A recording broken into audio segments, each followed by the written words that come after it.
Hello everyone, welcome back to another video. Don't worry, we're gonna be talking about Mr. Roiland here today. But first, I kind of want to get something out of the way that I've been putting off for a long time after I heard about these accusations and allegations online. You guys can just give me just one quick second. Yeah. Definitely been a long time coming for this. Righty. Yeah, you guys are gonna have to excuse me. I don't think that it's best that I keep a poster of a possible woman beater, possible sexual deviant, degenerate on my wall. Yeah, I think it's for the best that I just find somewhere to pack this away because I can't no longer support this. You know, this is ridiculous. It's deplorable. It's disgusting, and I will have nothing to do with it anymore.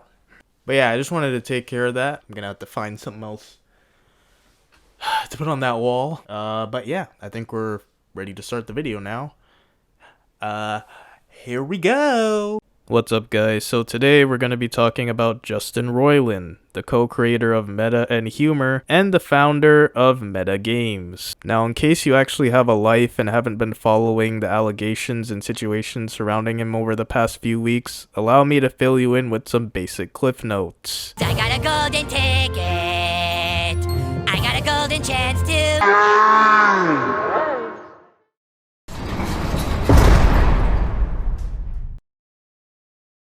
So yeah, shit hasn't been looking too good for our old boy Justin. In fact, I would say the backlash has been rather harsh and incredibly swift. Now, I'm not going to make a flat-out statement on whether or not he is actually guilty of the charges against him at the moment, because I don't have any of the information. Really, nobody does. So, in terms of the whole domestic abuse thing, can't really comment too much on that, other than if he is found guilty, that's... of course, you know, terrible, really bad. But I do want to bring more attention to the DM leaks recently. So before I discuss them any further, I want to stress that I do not support Justin's decision making in any way in DMing this teenager. Like, it's already a bad look if you're doing this as a normal person, but to be such a prominent figure and have a show literally touting about high IQ and then you get caught doing this shit, like, I thought he'd be a little bit more smarter than this. I mean, for fuck's sake, this guy's talking about high IQ on his show, and he doesn't even use a fucking burner account to message this fucking child. I'm pretty sure he used, like, his main Twitter account to do this. Which, you know, based on the fact that everyone's DMs have been getting leaked pretty much for the past, like, couple years now, like, I just don't understand it. But, you know, maybe I just don't understand. Maybe it's just high strat plays, high IQ plays that I just won't get because I'm just too dumb. But anyways, so I was looking through the DMs, and it reminded me a lot of those Adam Levine ones that got leaked, like, late last year. I felt the same kind of feeling of, like, this is so beyond ridiculous, like, it cannot be real. Like, they can't be sending this shit and being dead ass 100% serious about it, you know? Like, they read as almost like it's parody, and I feel like with Justin Roilands, it's very similar in that way. It reads like he low-key is not really being serious with what he's saying. Like he's trying to get a rise out of this 16-year-old girl or something with this random, edgy, bottom-feeding Discord humor. Like pretending to be Chinese and then randomly telling her to go into sexual slavery. Like, dude, how do these two even correlate whatsoever? Like, it's just weird, right? And then you got a whole bunch of these other messages about her being jailbait and him, I assume, joking that she will start camming. Like, out of context, these look very, very damning. And I'm not surprised why a whole lot of people took the opinion and actions that they did against him. And may I also add, these are very, very cringe, super cringe. I'm literally dying reading these. But I'm honestly curious, like, what the goal of this interaction really is for Justin, because he isn't, like, outright asking for nudes or even complimenting her as much. Like, there's no real, like, indication that he's trying to get something out of this. He's mostly just, like, saying these random things and roasting her, I guess, to a certain extent. It's not like other predators like EDP or something where, like, it's clear, like, oh, you know exactly what he's after. Like, it's just, he's just kind of talking just random shit, random cringe jokes, and again, it's weird. It's very strange. I understand that a lot of people have different flirting methods. Maybe this is his, but it just makes it more difficult to really tell what he really wanted out of this engagement with this 16-year-old girl, basically. I'm also not sure, like, how long they were talking for, or, like, the quote-unquote relationship that they share. But, you know, again, either way, the motherfucker's, like, more than double her age. She's, like, 42 or something, so I don't see what benefit you even get from forming a friendship with her, or a relationship, or any type of ship with someone that young when you're literally that old. So yeah, and I don't give a shit if she was like his mega fan or not. Yeah, to me this whole thing really boils down to three possible scenarios.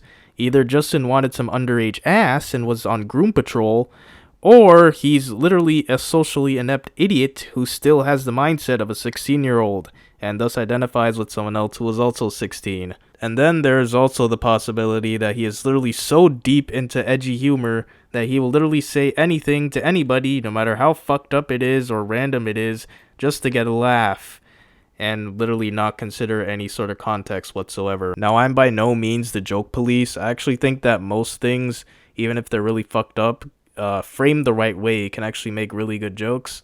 So I kind of see where he's coming from, if that's what he was going for, that is, if he was just joking the whole time.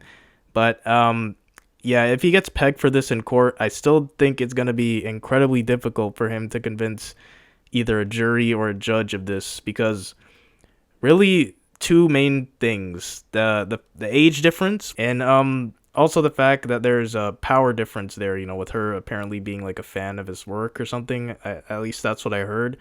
So yeah, those two things are really going to work against you a lot, because people are going to say, you know, they might have a problem with what you said in the DMs.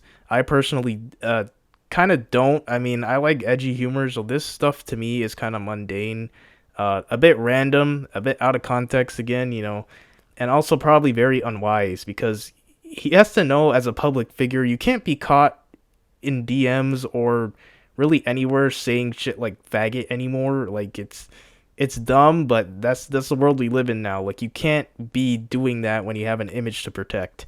So unless like you establish yourself as being like a completely edgy guy, which I don't really think that he did. I mean, Rick and Morty is by no means like the most edgy thing on TV or anything. I'd say South Park probably has a beat in some aspects in terms of that, but yeah, I don't know, dude. It's just terrible all around. To wrap up this whole video, I want to say this whole situation honestly is really disappointing. Like, as someone who enjoyed the Rick and Morty series, especially in its early seasons, to kind of see Justin Roiland as like another example of someone who pretty much took their fame and popularity for granted by making really dumb decisions, like it's pretty unfortunate. I think his whole career is basically over. Like, he got ousted from the show, his gaming company. Like, I think he's pretty much done. As for Rick and Morty as a IP and as a show, I think it will eventually undergo accelerated Simpson syndrome, where the quality control will pretty much drop all the way off more and more each season until it's basically dead in the water. But yeah, I'm interested to see how things play out after Roiland's trial, if anything substantial surfaces with the domestic abuse stuff. But yeah, other than that, I think his story is pretty much over. But let me know what you guys think. Do you think this is the end for Roiland and Rick and Morty? Or do you think he can be possibly redeemed, perhaps? Are you also of the opinion that the DMs were jokes, or something more sinister, or maybe even a mix of both? Let me know down low in the comments. I look forward to reading your guys' opinions. And yeah, there should also be a few videos on screen right now for you to check out if you're interested at all. Don't forget to like and subscribe if you enjoyed it. And yeah, I'll catch you guys in another video soon. See you later.